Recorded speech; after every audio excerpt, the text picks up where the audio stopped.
ದೈನಂದಿನ ಸುದ್ದಿಜಾಲ. ನಮಸ್ತೆ ವೀಕ್ಷಕರೇ, ನಾನು ಅನನ್ಯ ಎಸ್ ಭಾರದ್ವಾಜ್. ವಿಶೇಷ ಸುದ್ದಿಗಳ ಪ್ರಸಾರ ವೀಕ್ಷಿಸಿರಿ. ಆದ್ಯಂತ ಪೆಟ್ರೋಲ್, ಡೀಸೆಲ್ ದರ ಏರಿಕೆ. ಪಶ್ಚಿಮ ಏಷ್ಯಾ ಸಂಘರ್ಷದಿಂದ ಜಾಗತಿಕವಾಗಿ ಇಂಧನ ಬೆಲೆಗಳು ತೀವ್ರ ಏರುತ್ತಿರುವಂತೆಯೇ ದೇಶದಲ್ಲಿ ಪೆಟ್ರೋಲ್ ಮತ್ತು ಡೀಸೆಲ್ ಬೆಲೆ ಪ್ರತಿ ಲೀಟರ್ಗೆ ₹3 ಹೆಚ್ಚಿಸಲಾಗಿದೆ. ಪರಿಷ್ಕೃತ ದರಗಳು ಶುಕ್ರವಾರದಿಂದಲೇ ಜಾರಿಗೆ ಬಂದಿವೆ. ಸ್ಥಳೀಯ ಸುಂಕಗಳಲ್ಲಿನ ವ್ಯತ್ಯಾಸಗಳಿಂದಾಗಿ ದೇಶದಲ್ಲಿನ ವಿವಿಧ ನಗರಗಳಲ್ಲಿ ಪೆಟ್ರೋಲ್ ಮತ್ತು ಡೀಸೆಲ್ ದರದಲ್ಲಿ ಭಿನ್ನತೆಯಿದೆ. ಹಲವು ನಗರಗಳಲ್ಲಿ ಇಂಧನ ಬೆಲೆ ಲೀಟರ್ಗೆ ₹100ಗಿಂತ ಹೆಚ್ಚಾಗಿದೆ.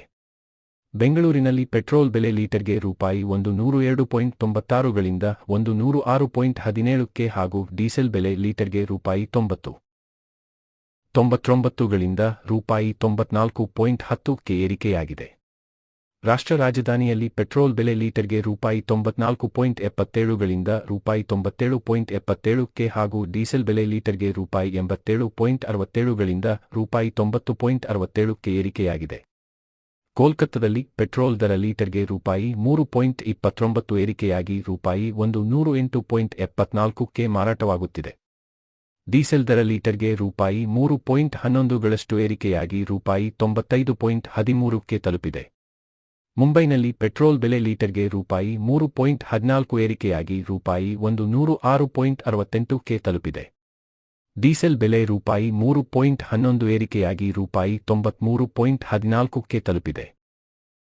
ಚೆನ್ನೈನಲ್ಲಿ ಪೆಟ್ರೋಲ್ ಬೆಲೆ ಲೀಟರ್ಗೆ ₹2.83 ಏರಿಕೆಯಾಗಿ ₹103.67 ಆಗಿದ್ದು, ಡೀಸೆಲ್ ದರ ಲೀಟರ್ಗೆ ₹2.86 ಏರಿಕೆಯಾಗಿ ₹95.25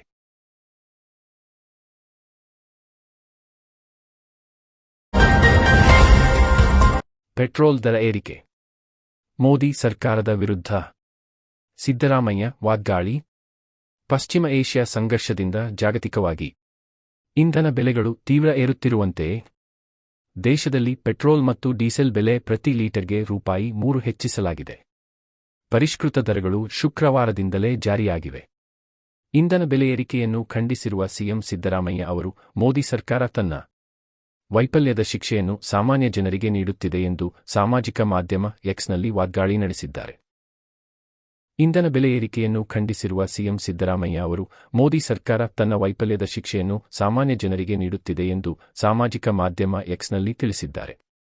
ಮೋದಿ ಸರ್ಕಾರ ತನ್ನ ವೈಫಲ್ಯದ ಶಿಕ್ಷೆಯನ್ನು ಸಾಮಾನ್ಯ ಜನರಿಗೆ ನೀಡುತ್ತಿದೆ. ಪೆಟ್ರೋಲ್ ಮತ್ತು ಡೀಸೆಲ್ ದರದಲ್ಲಿ ಲೀಟರ್ಗೆ ₹3 ಏರಿಕೆ ಮಾಡಿರುವುದು ವಿಫಲ ವಿದೇಶಾಂಗ ನೀತಿ, ದುರ್ಬಲ ಆರ್ಥಿಕ ನಿರ್ವಹಣೆ ಮತ್ತು ಬೆಲೆ ಏರಿಕೆಯನ್ನು ನಿಯಂತ್ರಿಸುವಲ್ಲಿ ನಡೆದ ನಿರ್ಲಕ್ಷ್ಯದ ಫಲವಾಗಿದೆ. ಜನರನ್ನು ರಕ್ಷಿಸುವ ಬದಲು ಕೇಂದ್ರ ಸರ್ಕಾರ ತನ್ನ ವೈಫಲ್ಯಗಳ ಬೆಲೆಯನ್ನು ಜನರಿಂದಲೇ ವಸೂಲು ಮಾಡುತ್ತಿದೆ ಎಂದಿದ್ದಾರೆ. ಈ ದರ ಏರಿಕೆ ಪೆಟ್ರೋಲ್ ಬಂಕ್ಗಳಲ್ಲೇ ನಿಲ್ಲುವುದಿಲ್ಲ. ಸಾರಿಗೆ ವೆಚ್ಚ, ತರಕಾರಿ ಬೆಲೆ, ದಿನಸಿ ಖರ್ಚು, ಹಾಲಿನ ದರ, ಕಟ್ಟಡ ನಿರ್ಮಾಣ ವೆಚ್ಚ, ಶಾಲಾ ವಾಹನ ಶುಲ್ಕ, ಕೃಷಿ ಉತ್ಪಾದನಾ ವೆಚ್ಚ ಸೇರಿದಂತೆ ಬಹುತೇಕ ಅಗತ್ಯ ವಸ್ತುಗಳ ಬೆಲೆ ಹೆಚ್ಚಾಗಲಿದೆ. ರೈತರು, ಕಾರ್ಮಿಕರು, ಸಣ್ಣ ವ್ಯಾಪಾರಿಗಳು, ಮನೆಯ ಖರ್ಚು ನಿರ್ವಹಿಸುವ ಮಹಿಳೆಯರು ಮತ್ತು ಮಧ್ಯಮ ವರ್ಗದವರು ಹೆಚ್ಚು ತೊಂದರೆ ಅನುಭವಿಸುತ್ತಾರೆ ಎಂದು ತಮ್ಮ ಪೋಸ್ಟ್ನಲ್ಲಿ ಬರೆದುಕೊಂಡಿದ್ದಾರೆ. ಟ್ರಾಕ್ಟರ್, ಟ್ಯಾಂಕರ್ ಅಪಘಾತ, 7 ಜನರು ಸಾವು. ಕೊಪ್ಪಳ ಹಾಗೂ ವಿಜಯನಗರ ಜಿಲ್ಲೆಗಳ ವ್ಯಾಪ್ತಿಯ ತುಂಗಭದ್ರಾ ಅಣೆಕಟ್ಟು ಸಮೀಪದ ರಾಷ್ಟ್ರೀಯ ಹೆದ್ದಾರಿ 50ರಲ್ಲಿ ಶುಕ್ರವಾರ ಟ್ಯಾಂಕರ್ ಡಿಕ್ಕಿ ಹೊಡೆದಿದ್ದರಿಂದ ಹುಲಿಗಿಯ ಹುಲಿಗೆಮ್ಮ ದೇವಿಯ ಜಾತ್ರೆಗೆ ತೆರಳುತ್ತಿದ್ದ 7 ಜನ ಭಕ್ತರು ಮೃತಪಟ್ಟಿದ್ದಾರೆ.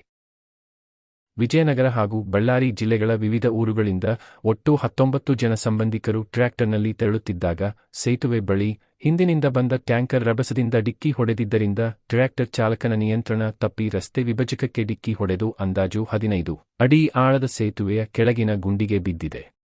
ಸಂಡೂರು ಹಾಗೂ ಕೂಡ್ಲಿಗಿ ತಾಲೂಕುಗಳ ಗೌರಮ್ಮ, ಗೀತಾ, ಮಹಾಂತೇಶ್, ಮಂಜಮ್ಮ, ಟ್ರ್ಯಾಕ್ಟರ್ ಚಾಲಕ ಕೆಂಚಪ್ಪ ಹಾಗೂ ಭರತ್ ಸ್ಥಳದಲ್ಲಿಯೇ ಮೃತಪಟ್ಟರೆ ಕೂಡ್ಲಿಗಿ ತಾಲೂಕಿನ ಮರ್ಲಾನಹಳ್ಳಿಯ ಮಾಯಾ ಕೊಪ್ಪಳ ಜಿಲ್ಲಾಸ್ಪತ್ರೆಯಲ್ಲಿ ಅಸುನೀಗಿದ್ದಾರೆ. 8 ಜನ ಗಾಯಾಳುಗಳನ್ನು ಕೊಪ್ಪಳ ಜಿಲ್ಲಾಸ್ಪತ್ರೆಗೆ, 4ರನ್ನು ಹೊಸಪೇಟೆಯ ಸರ್ಕಾರಿ ಆಸ್ಪತ್ರೆಗೆ ದಾಖಲಿಸಲಾಗಿದೆ.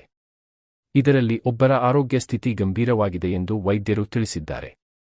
ಹುಲಿಗೆಮ್ಮ ದೇವಿ ಜಾತ್ರೆಗೆ ಟ್ರ್ಯಾಕ್ಟರ್ನಲ್ಲಿ ಹೊರಟಿದ್ದ ಭಕ್ತರು ಮೃತಪಟ್ಟಿದ್ದಾರೆ. ಪ್ರಾಥಮಿಕ ವರದಿಯ ಪ್ರಕಾರ ಟ್ಯಾಂಕರ್ ಡಿಕ್ಕಿ ಹೊಡೆದಿದ್ದರಿಂದ ಘಟನೆ ನಡೆದಿರುವುದಾಗಿ ಗೊತ್ತಾಗಿದೆ. ಟ್ಯಾಂಕರ್ ಚಾಲಕನನ್ನು ಬಂಧಿಸಲಾಗಿದೆ ಎಂದು ಬಳ್ಳಾರಿ ವಲಯದ ಐಜಿಪಿ ಪಿಎಸ್ ಹರ್ಷ ಮಾಧ್ಯಮದವರಿಗೆ ಪ್ರತಿಕ್ರಿಯಿಸಿದ್ದಾರೆ.